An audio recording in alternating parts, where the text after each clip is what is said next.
Darth Vishet distinguishes himself as one of the most powerful and non-traditional Sith Lords in history. For a while, we wondered if this entity of a man trained his own apprentice. It seemed somewhat out of character to pass on the knowledge that he had gained to an heir, seeing as how he intended to rule eternally as a Force god. But as it turns out, he did have an apprentice. Vishet only ever took one, and she betrayed both him and his empire. Greetings again, lore junkies, and welcome back to the archives. In today's video holocron, we are going to talk about Exal Kressh, the only apprentice of Darth Vishet, and why she ultimately ran to the Republic for help. But before we begin, perform the ancient ritual of liking the video. It pleases the great algorithm and keeps the archives open. Now, my friends, the holocron awaits. Exal Kressh was a Sith pureblood. The purebloods were a dying breed by the time of the Great Galactic War. With the race dwindling, they often felt that they deserved places of honor for being the origin of the Sith Order. Exal herself stemmed from a lineage of high honor, that being the line of Kressh. Her ancestor was Ludo Kressh, the political opponent of Naga Sadow back in the era of the Golden Age of the Sith. Ludo Kressh was a man that Vishet himself remembered, or perhaps even encountered back in the day. But now he was here, having selected Kresh's descendant as his own apprentice. The only apprentice. Exal's ego inflated, and she gained a huge superiority complex for having been the chosen one of the Emperor. Vishet allowed her to believe that she was special, and gave her special training. While unfortunately we have little details on how she was trained, she later mentions that she had given him everything. That implies that Vishet took more from her than he ever taught. But that wouldn't stop her from becoming a powerhouse of the dark side. Exal Kressh was largely undefeated in lightsaber combat. She was noted for wielding a powerful variant of Force Lightning and had an exceptional level of cunning, but she would only serve as the Emperor's apprentice for the first few years of the Great Galactic War. Vishet had no intentions at all of ever having a real true apprentice. What he wanted from Exal Kressh was to hollow out her mind and fill it with his own. She was to be the first of what he called his children. The children of the Emperor were to become the primary agents of Vishet's will. They were people who he had located at a young age, whom he implanted with extensions of his own mind. They were all effectively sleeper agents that could suddenly be turned into his puppets against their will. Many of them served him unknowingly, being his eyes and ears all across the galaxy. By the time of the Cold War, some children of the Emperor had made it through all levels of the Republic. There was even one that was on the Jedi High Council. Exal Kressh discovered what this sinister mission truly was, having a vision of a large army of beings of all races in the galaxy, every one of them imbued with the hive mind of Emperor Vishet. His dreams of conquest were an abomination to her, so she resisted his implantation and fled from him. She felt betrayed by her master, as she had been promised greatness but was instead going to be made into a flesh puppet, a simple pawn. The Emperor's voice remained ever in her mind, slowly driving her insane, but she resisted his ever taunting. Her hatred took her far enough to turn traitor to the Empire, and soon, Exal Kressh was running to the Republic in order to give them vital information about Vishet,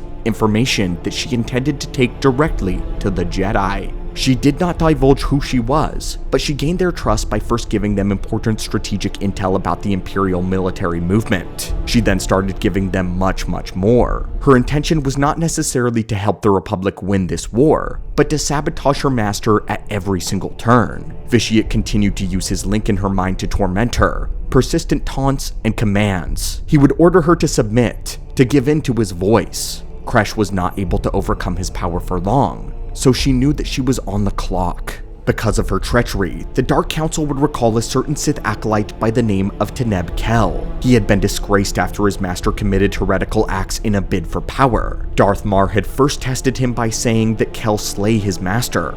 Once he accomplished this task, the Dark Council gave him his true mission: hunt down and destroy the Emperor's traitorous apprentice.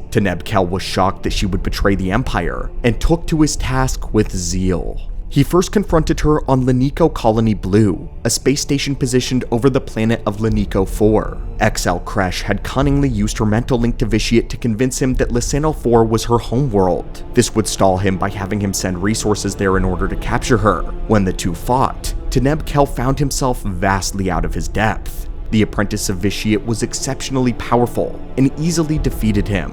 She was able to completely reflect his force lightning with her lightsaber and put him down with relative ease. After she made Kel flee, Kressh sabotaged the colony's engine systems, setting it to self-destruct. Following this encounter, Kressh made her boldest move yet. Now that she gained the trust of the Republic, she gave them vital information which allowed them to bypass the Sith space defenses. This would enable a large-scale assault directly on the world of Korriban. Once the Republic fleet arrived, she sabotaged the planet's defenses, enabling them to land an invasion force on the surface. By this point, she was at her wit's end. The Emperor had been doing work on her mind, and she was teetering on the edge of insanity. If she did not succeed, this would be the very last thing she would ever do of her own will. It was here where she was yet again confronted by Teneb Kel. The young Sith had crash-landed on Lanico 4 following the explosion of the colony, and there, he had used techniques that his heretical master taught him in order to look into the Force for deeper answers. Bringing himself to the brink of death, the dark side endowed him with insight on Kressh's motives. He saw the army of the Emperor's children and realized that she was trying to stop his mad scheme. This vision greatly perturbed Teneb Kel, and he lost all faith in his Emperor. However, he was still loyal to the Empire itself. Kel raced back to Korriban and searched out for Exal Kressh. There, the two of them had a final duel. Kel questioned why she didn't just join the Jedi rather than manipulate them. Discovering her true motives, he called her out for acting not out of concern for the future, but out of pride. Pride at what she had been denied as the Emperor's apprentice. In actuality, she cared very little about Vishet's plans for domination. She simply despised that she had been lied to, was a pawn, and was going to be made the first of 1,000 slaves. Despite Teneb Kel's newfound resolve, Kressh was still too powerful, and her force lightning was potent enough to completely incinerate Kel's lightsaber when he attempted to block it. Right when she was about to strike him down, Teneb Kel's servant, Maggot, arrived with a blaster. He shot at Kressh, enabling a much-needed window of distraction. Using that, Kel was able to stab Exal through the back, summoning another fallen Sith's lightsaber. Finally defeated, the voice of Vitiate mocked her as she took her final breath. Without the advantage of an insider, the Republic's attack disintegrated on Korriban, and the Emperor indeed created his children. When he presented himself before the Dark Council, Teneb Kel refused to kneel at their direction. In his vision, he hadn't just seen the Emperor's plans, but his own future. He saw himself chained up like a dog, treated as the Dark Council's hound forever, so he refused to be their slave. Instead of using the information of Vishet's plan to save the galaxy, he used it as leverage to secure himself a seat on the Dark Council. He told the Council of what Vishet was planning, which allowed them to be a step ahead of their insidious master. In exchange, Teneb Kel was elevated to become the Sith Lord Darth Thanaton. This story is told to us in the Republic comics, Blood of the Empire. There are only 3 issues, making it an extremely short but a satisfying story. It's incredibly rich with Sith lore, and provides a background for the beginning of the war. With it though, I do wish we got more information and stories from Exal Kressh, because she seemed like a compelling character. Unlike other Sith like Darth Mar, who wanted to stop the Emperor for the good of the people, Kressh only sought the downfall out of pure spite. She believed it was her birthright as one of the last Sith purebloods to eventually rule the Empire, but she was deceived like everyone else. She was so angry that she would rather see the Jedi continue to thrive than Vishet get what he wanted. What makes Exal Kressh fascinating is that her story gives us a rare look at how the Sith actually function in this era as a hierarchy. Vishet himself was once a Sith pureblood,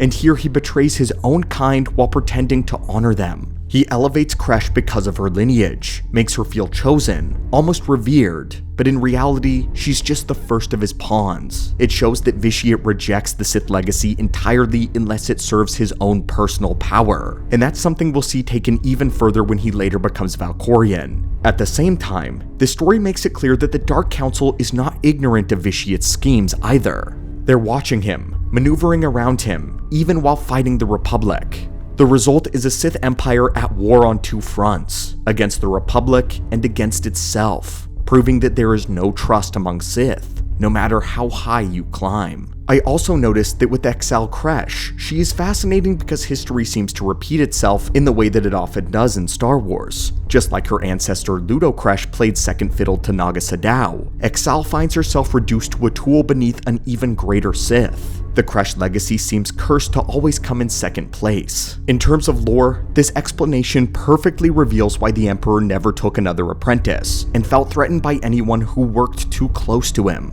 If you would like more Sith lore and secrets that Emperor Vishet would much prefer remain forgotten, make sure that you're subscribed to the channel. These are the kinds of stories that don't survive unless someone preserves them. Thank you for spending your time here in the archives, and for keeping Star Wars legends alive. As always, your support truly means more than you know, and until next time, may the Force be with you.